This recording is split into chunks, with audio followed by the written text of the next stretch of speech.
એટલે હાવજ કે છે શહીદો થયેલા સિંહનો અહીંયા ભાવ ક્યાં પૂછાય છે અને મૂળદા ઢઢોળીને મુજરીમાં પછી છેલ્લી કડીમાં સિંહને કીધું કે સિંહ તું દુઃખ નો લગાડતો આવું તો પહેલેથી જ આવેલું. ભગવાન કૃષ્ણને અર્જુનને એકવાર વાદ વિવાદ થયો.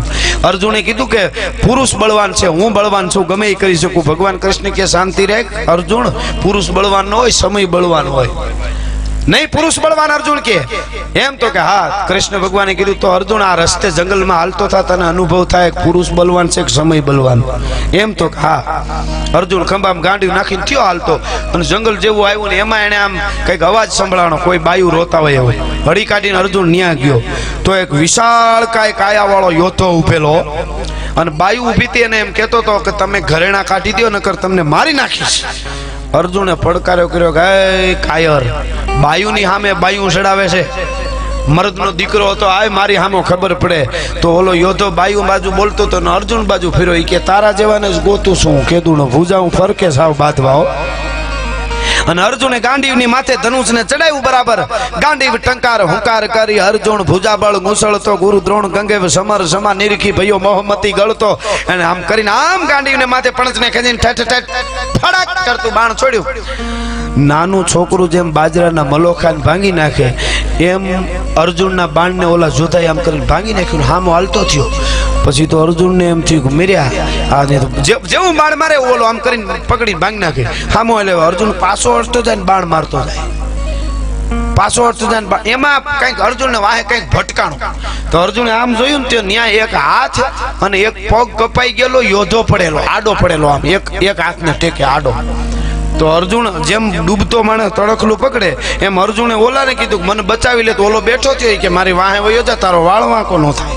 હવે એક પગ ને એક હાથ નહોતા ઈ એમ કે અર્જુન એની વાહે વયો ગયો ને ઓલો યોદ્ધો આવ્યો નજીક આવ્યો એટલે આ એક હાથ ને એક પગ કપાઈ ગયેલો યોદ્ધો હતો ને એને ઓલાને શું કીધું ખબર? જે અર્જુનના ગાંડીવના ધનુષને આમ પકડીને ભાંગી નાખતો હતો એને ઓલા હાથ ને પગ એક કપાઈ ગયેલો યોદ્ધાએ કીધું પાછો વળી જા નકર બીજી થાય, મને ઓળખે છે ને. ઓલો બીન વયો ગયો. બોલો અર્જુનની આમ આંખો ચોટી રહી. ઈ કે હું મનમાં વિચાર કર્યો. અર્જુને બોલ્યો નહીં, હું ગાંડીવધારી અર્જુન અને મારા બાણ એને ઓલો ભાંગી નાખતો તો પકડીને, એ આનાથી મને ઓળખે છે એમ કીધું ને ભાગી ગયો. તો હું કેવો બળવાન, ઓલો કેવો બળવાન, અને એને આનાથી બી ગયો તો આ કેવો બળવાન. તો આ આવો બળવાન છે તો આના હાથને પગ કોને કાપ્યા છે, એ કેવો બળવાન છે એ મારે જાણવું. અર્જુને વિચાર કર્યો. એને પૂછ્યું ઈ કે હું અર્જુન કે હું કે બહુ બળવાન યોદ્ધો, નામ ન દીધું, હું બળવાન યોદ્ધો છું, છતાંય મને ઓલો જીતી ગયો, મારા બાણને ભાંગી નાખતો હતો, એનોય વાંધો નહીં, પણ ઈ તમારાથી ડરીને ભાગી ગયો એવા તમે બળવાન, તમે મને બચાવી લીધો ઈ તો બરાબર, પણ તમે આવા બળવાન હોવા છતાં તમારો એક પગને હાથ કોને કાપી નાખ્યા ઈ તો કયો. તઈ ઓલો યોદ્ધો બોલ્યો કે આ ધરતી માથે 5 પાંડવો છે. કૌરવોનું પાંડવોનું યુદ્ધ હાલતું હતું ત્યારે હું કૌરવી સેનાની હારે હતો. પાંડવોની સેનામાંથી બાણ આવતા હતા એને હું પકડીને ભાંગી નાખતો હતો. પણ પાંડવોની સેનામાં એક અર્જુન નામનો યોદ્ધો હતો, એ બહુ બળવાન હતો. એ અર્જુને મને શબ્દવેદી બાણ માર્યું, મને ખબર ન રહી, એમાં એક પગ ને એક હાથ કાપી નાખ્યા. હું જીવું છું એટલે કે 5 પાંડવોમાંથી એકાદો ભેળો થાય ને તો કાચે કાચો ખાઈ જવો છે. તેથી અર્જુને ઓળખાણ નહોતી આપી હું અર્જુન છું. ભલા માણસ ટંકારે ધનુષ તણે આખી. અર્જુન કે જય માતાજી મારે છે ઉતાવળ, હું નીકળું છું, જય માતાજી આવજો, કામકાજ હોય તો કહેજો. બોલો કે કાંઈ કામ નથી, નીકળ અહીંયાથી. કે 5 માંથી ગોતું. અર્જુને નામ નહોતું દીધું એટલે કીધું છે સમય બલવાન હે નહીં પુરુષ બલવાન. સમય આવ્યો હોય તો સારું કામ કરી લેવું, સમયને ઝડપી લેવો, બાકી તો આમ ઝરણાના ઝરણા વયા જાય છે, ક્યારે શું થાય એનું કાંઈ નક્કી નથી. પણ સમયે જેને સમયને હાચવી લીધો છે, જેને ટાણાને હાચવી લીધા છે એ હડીખમ ઊભા છે. રાણો પ્રતાપ હોય તોય ભલે, અને શિવાજી હોય તોય ભલે, દેવાજ બોદર હોય તોય ભલે, વલ્લભભાઈ પટેલ હોય તોય ભલે, અને હાલાજી મેરામણજી હાલા હોય તોય ભલે, ને અડભંગ આપણો અબડો અડભંગ હોય તો ભલે. સાહેબ આ બધું આ જ્ઞાતિવાદ ને બધું જ્યારે આવે ને ત્યારે ઘણી વખત મને બહુ વિચાર થયો કે આ ઇતિહાસ કે કાંઈ નહીં પાઠ્ય પુસ્તકમાં બધું હુડ જ નીકળવા માંડ્યું. નેતાઓના જ ઇતિહાસ બધા લ્યો હાવ. એક નેતાજી ગુજરી ગયા, વિદ્યાર્થીઓ રોવા માંડ્યા બધા. તો કોઈ શિક્ષકે પૂછ્યું કે એટલા બધા તમને વાલા હતા? વાલા નહીં કે એક પાઠ વધશે.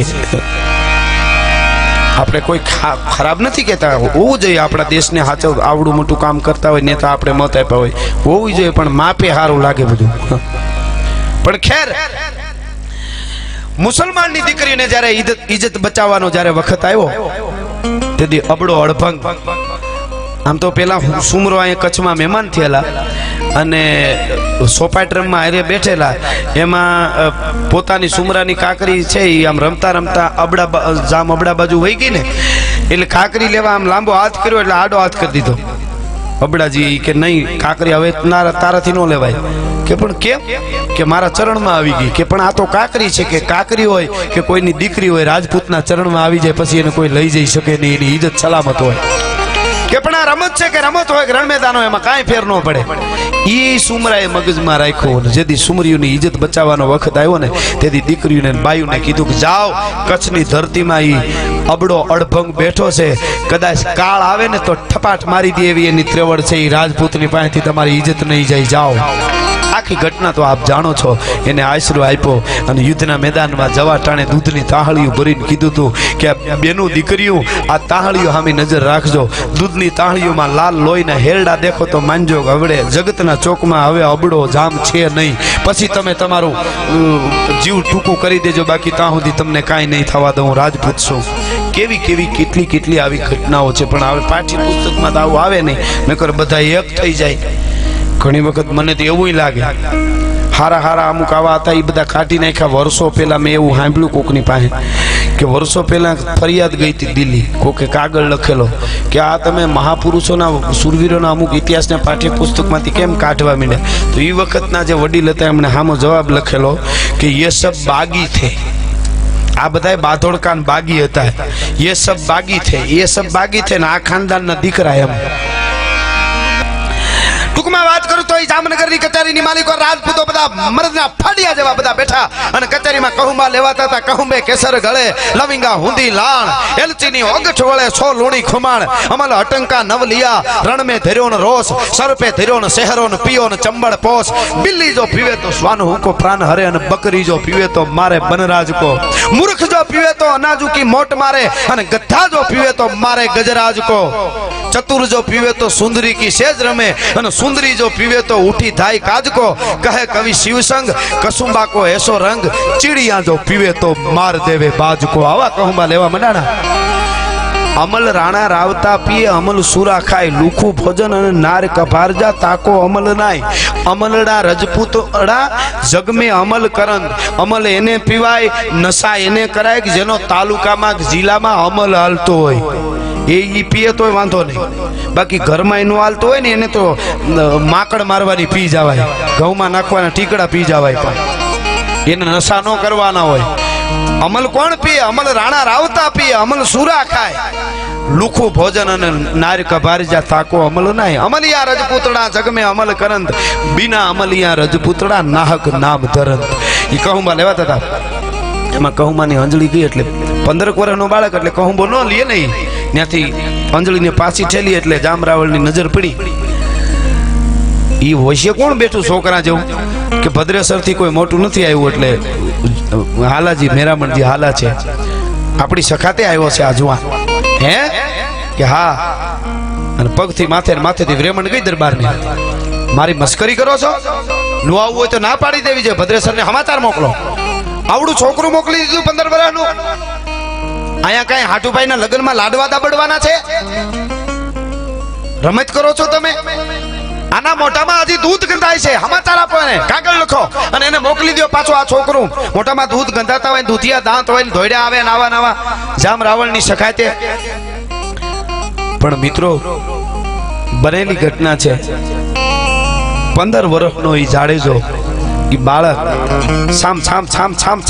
છમરવાળા ઉભા થઈ ગયા. ઉભો થયો, નીકળ્યો કચેરીમાંથી, મનોમન માં આશાપુરાને કીધું કે હે આશાપુરા, હે માં, એકવાર મને મોકો દે ને તો હું દેખાડી દઉં કે રાજપૂતના દીકરાને ઉંમરની જરૂર ન હોય, પછી 15 નો હોય કે 50 નો હોય. એકવાર મને મોકો આપી દે માં આશાપુરા. નીકળી ગયો, પોતાની પટ્ટી ઘોડીને લઈને તળાવમાં ધમારવા મંડાણો. આમાં ક્રોધમાં પરસેવો વળી ગયો. અને પોતે નાયો અને તળાવમાં ઘોડીને ધમારતો હતો. એમાં આખી ઘટના જબરી છે. જામ રાવળના મારવા માટે દુશ્મન સાવણીમાં આવી ગયો, ખબર વગરનો ઘરી ગયો. અને એમાં જામ રાવળના ભાઈ હરધ્રોળજી ઈ નાવા બેઠેલા તંબુમાં ન્યા જઈને ભાલું આમ કરીને ઉભો રહ્યો. તમે જામ રાવળ છો? તો કે હા. એને ખબર પડી કે મારા ભાઈને મારવા આવ્યો છે, પણ હવે ભાઈ મરે એના કરતા હું પેલા મરી જાઉં એ સારું કહેવાય. આને ભાઈ કહેવાય. તમે જામ રાવળ છો? કે હા. કે ફરડાક કરતો હોરું ભાલું નીકળી ગયું અને અરબસ્તાની ઘોડામાંથી સવાર થઈને નીકળી ગયો દુશ્મન. પણ એવો દુશ્મન હતો કે જેવા તેવા એની પાસે ન જઈ શકે એવો. બાગડતા બાગડતા બાગડતા બાગડતા બાગડતા બાગડતા બાગડતા બાગડતા કરતો ઘોડો નીકળ્યો, અરબસ્તાની ઘોડો. ઢોલની માથે દાંડિયું પડી. જાય છે દુશ્મન, જાય છે હાલારની આબરૂ જાય છે, રાજપૂતોની આબરૂ જાય છે, જામનગરની આબરૂ જાય છે, દુશ્મન જાય છે. ઈ તળાવમાં ઘોડી ધમારતો ધમારતો કાને અવાજ પડ્યો મેરામણજી હાલા ને 15 વર્ષના રાજપૂતને, અને અંદર આમ હેરડો હરખનો પડી ગયો. વાહ મારી માં આશાપુરા, હે કચ્છ ધણિયાણી, મને મોકો દીધો. પટ્ટી ઘોડીની માથે હાથ ફેરીને બગાક જમ કરતો સવાર થયો. પણ બીજું હથિયાર કઈ હાથમાં નહીં, લોઢાની હાંગડી હતી લીધી ભાઈ. પોતા કરતા 3 ગણી લાંબી હતી હાંગડી લોઢાની. એક હાથમાં હાંગડી લઈને પટ્ટીને આમ થપાટ મારીને કીધું કે આજ મારી આબરૂને હાંચવી લેજે હો પટ્ટી. બગડતા બગડતા બગડતા બગડતા પણ અરબસ્તાની ઘોડામાં દુશ્મન જાતું તો વાયાની ઘોડી આંબી જાય ફરાડ ફરાડ એ જાય હો જાય એ જાય હો જાય ફરાડ નજીક આવ્યો. નજીક આવતાની ઘરે આમ કરીને આમ એડી મારી ઘોડીને. એડી મારતાની આડે બગાક જમ કરતી પટ્ટી ઉપરથી આવી ભાઈ. એ ઉપરથી આવી અને માથેથી પોતાના હાથમાં હાંગડી લોટાની હતી અને ઘારા કરતો આમ કરીને ઘા કર્યો. પણ મિત્રો ઘાબ કરતી હાંગડીનો ઘા કર્યો. ઈ દુશ્મન જે હતો એ દુશ્મનના વાહ માથેથી ઉપરથી હાંગડી હોરવી નીકળી અને ઘોડાને વીંધી અને ધરતીની માથે ધરબી દીધો તો ભલા માણસ 15 વર્ષના રાજપૂતે હોતે દી દુશ્મનને. ભદ્રેશ્વરના મેરામણજી હાલાએ ધરબી દીધો. ઘોડો છે ટાંટિયા મીંડો પસાડો હણહણાટી કરીને અને દુશ્મનના ડોળા બહાર નીકળી ગયા. પણ 15 વર્ષનો બાળક એટલા બધા જોરથી ઘા કર્યો, પોતાની આંખોના ડોળા થોડાક જોરમાં બહાર આવી ગયા. આમ ચક્કરું મીંડી આવવા બેભાન જેવો થઈ ગયો. એમાં જામ રાવળ બધા રાજપૂતો આવ્યા. જામ રાવળે કીધું મને માફ કરી દેજે બાપ, તને તો વંદન કરું છું, તને તો ધન્યવાદ આપું છું, પણ તારી જન્મ દેવા વાળી રાજપૂતાણીને વંદન કરું છું. ભલા માણસ તારા જેવા દીકરાને જન્મ આપ્યો છે.